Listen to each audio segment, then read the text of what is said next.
রাত 1টা বাজে, যখন পেটের মধ্যে ইঁদুর দৌড়ায় তখনই বড় আপুকে বলি কিছু একটা বানিয়ে দিতে। আর তখনই বড় আপু খুঁজে পেয়েছে ম্যাগি হেলদি স্যুপটা।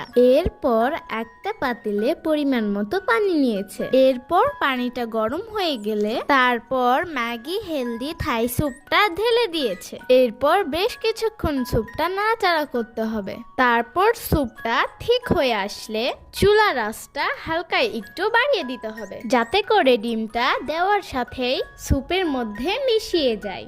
এরপর একটা বাটিতে আগে থেকে ডিম গুলিয়ে নিয়ে স্যুপের মধ্যে ঢেলে দিল।